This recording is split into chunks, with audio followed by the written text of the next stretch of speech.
Hey, what's going on, guys? X here, and today we're taking a look at the Star Wars 6-inch Blackline series Lando Calrissian in his Skiff guard disguise.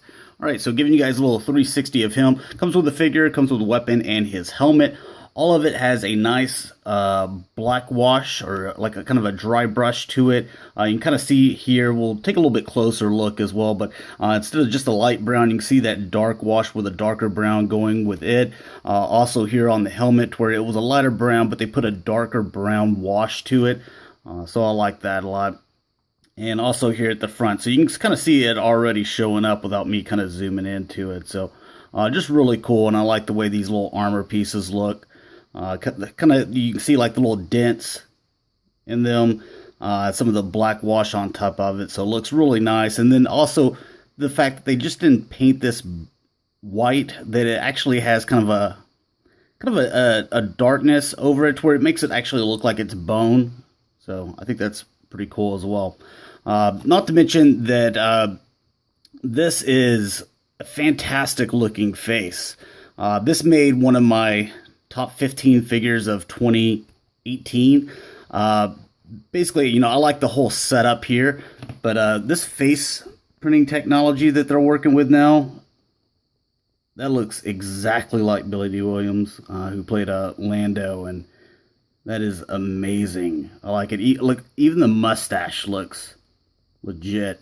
The eyes looking directly at you, they look nice. The eyebrows, the black hair, everything looks really good. You don't see any paint, you know, from the black hair anywhere on the skin. So no longer is it, if you saw three Landos, which you usually don't see multiple waves in stores anymore, but I used to always have to set them side by side and be like, okay, this one's better than this one's better than this one, process of, you know, of elimination. And those are the ones that I went with, to where, you know, something like this, you just pick it up and every single one of them looks immaculate. I mean, really nice looking. And here's that armor I was telling you about, how it's kind of got like these little dents and stuff like that in it. Down here you can see that brown wash on top of the light. Also the belt just looks, you know, really good too. There's a couple pieces of white paint there.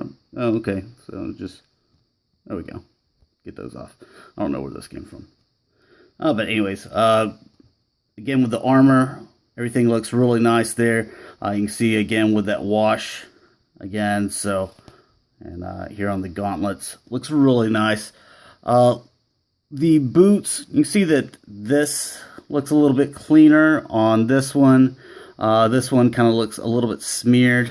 If we can zoom into that, you know, I know that, you know, with the face printing technology, it's, you know, they all pretty much look exactly the same. But whenever you get down to little things like this, little QC issues, it's more than likely going to be a case-by-case basis, to where, you know, this is just my particular figure, and that's really all I can speak on. It's not a troop builder, so I didn't buy multiples like I do with those, so I can't compare like 3 of them at a time to kind of show you. But I'm really satisfied with the way that this figure turned out. Again, taking a look at his accessories, looking at this helmet, you can see what I was talking about with that brown. You can see kind of a darker brown on top of that light brown, maybe even like a little bit of, maybe a little bit of black in there. Not sure if that's showing up, but even the little studs here you can see are painted individually. You have this darker brown going around here, and then there's what I was kind of talking about with this actually looking like it's bone, and it's not just a like a white. It's kind of got like a darker color to it, so I think that looks really cool. And this is all, you know, kind of flexible, so it can fit on his head really well. Instead of just sitting, you know, like there, you can kind of maneuver it however you want. If you want it a little bit lower, you can do that, or if you wanted it higher, you know, I guess whatever your preference is. But yeah, man, that looks awesome.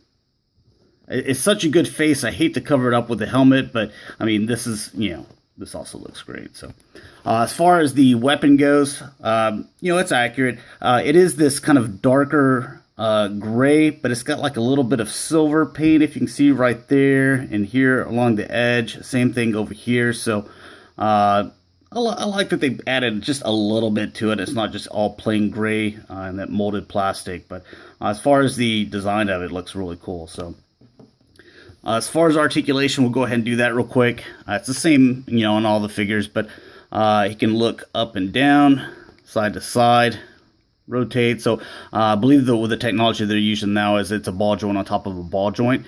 So that's why you're getting that instead of actually seeing a hinge there. So which makes it look cleaner because you don't see like this big, like joint like here, like you do here in the neck. So it looks clean in the neck. So I like that. Arms in and out. You can kind of see that this rises up because it's connected there and then connected here. So you can still get some movement there in the shoulder. Rotation as well. The bicep, let's see, no, not up there, but you do have the here at the elbow where it will rotate and it will bend 90 degrees there. You have the wrist rotation. This one goes up and down. This one over here goes left to right. Your waist and kind of like your ab crunch area right here on a ball joint, you can kind of see that. Then you have the legs going back and forth. This is a soft rubbery plastic, so you can't move the legs freely without having, that hinder it with being a hard plastic. In and out, you do have a thigh cut there. You have the double jointed knees, so they go all the way back. And then you have the foot that goes front and back, and then it also rotates as well. So you get him to stand. He's got some nice boots. Again, you give us the peg holes. You don't give us little stands, which I would prefer.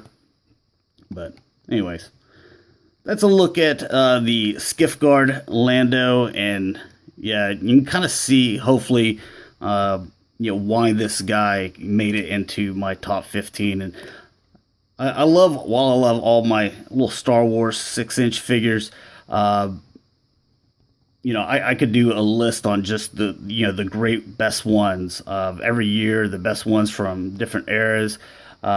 This one just truly stood out to me because of the face sculpt. I think it looks that amazing. So anyways, thanks a lot for watching, guys. First review back in, I don't know, a few months. I'm going to plan on getting a few of these out. Some Star Wars, some Marvel Legends, some Transformers, and who knows what else. So anyways, thanks a lot for watching, guys. Hopefully you enjoyed, and I'll talk to you guys later. Peace.